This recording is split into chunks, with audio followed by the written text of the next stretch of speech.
اشارہ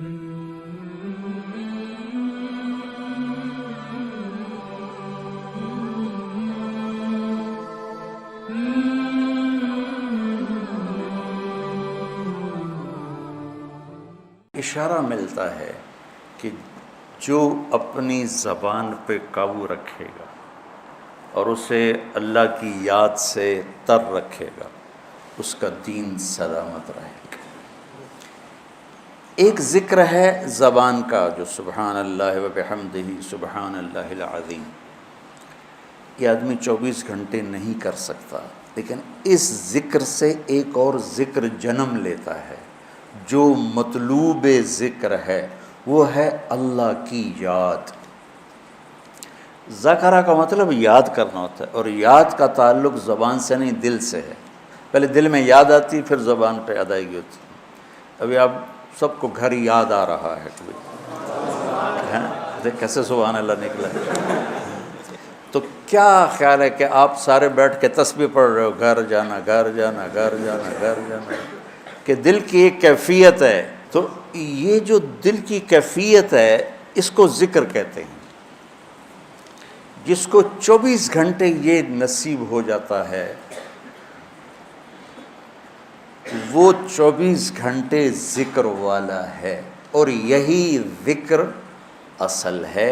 پہنچنے کا ذریعہ ذکر لسانی ہے کہ ہم کثرت سے قرآن کی تلاوت اور اللہ کی حمد و ثنا کو اپنی زبان پہ لائیں۔ لاتے لاتے لاتے جب دل میں ہر وقت اس کی یاد بس جائے گی، پھر زبان سے کہے بغیر سبحان اللہ کا اجر ملے گا، الحمدللہ کا اجر ملے گا، اللہ اکبر کا اجر ملے گا، لا الہ الا اللہ کا اجر ملے گا، سبحان اللہ و بحمدہ اور سبحان اللہ العظیم کا اجر ملے گا۔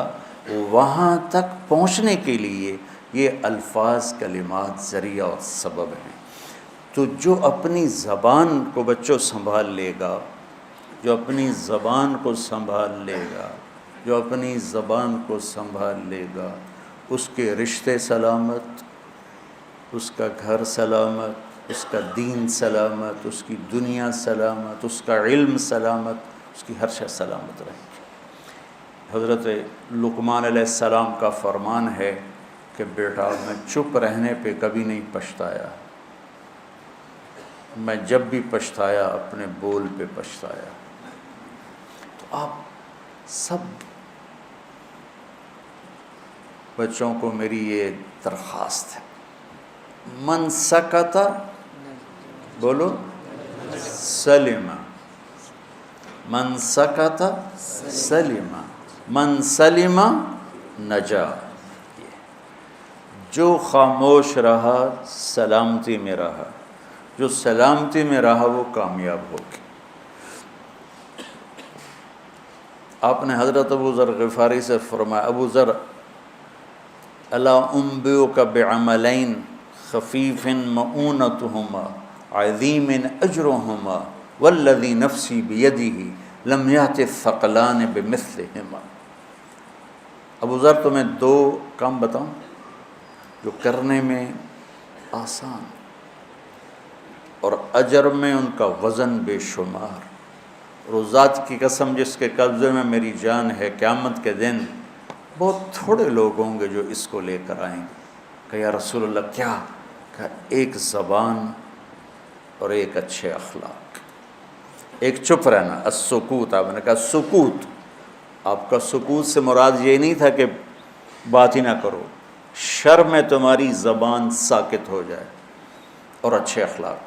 ابو ذر رضی اللہ عنہ نے اس حدیث کو ایسے پکڑا کہ اس کے ظاہر کو ایسا پکڑا کہ ایک مہینہ گزر جاتا تھا کسی سے بات نہیں کرتا تھا، ایک مہینہ، اتنی احتیاط فرمائی۔ اور پھر اللہ کے نبی نے کہا کہ میرے صحابہ میں 4 آدمی ایسے ہیں جن سے اللہ پیار کرتا ہے، وعلی منہم وعلی منہم وعلی منہم۔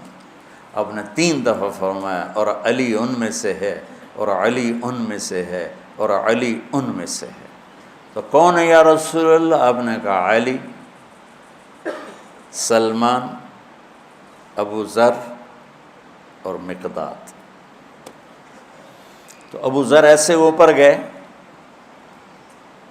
کہ اللہ تو سارے ہی صحابہ سے محبت کرتا ہے، وَكُلًّا وَعَدَ اللَّهُ الْحُسْنَى، سب کے لیے جنت کا وعدہ ہے، لیکن یہ 4 کا خاص طور پہ نام لے کر فرمایا، پر حضرت علی کا نام 3 دفعہ دہرایا اہمیت بیان کرنے کے لیے۔ تو آپ سب گھروں کو جا رہے ہو، یہ زندگی بھر کا سبق ہے، یہ زندگی بھر کی نصیحت ہے، صرف اس درس کی نہیں کہ اپنی زبانوں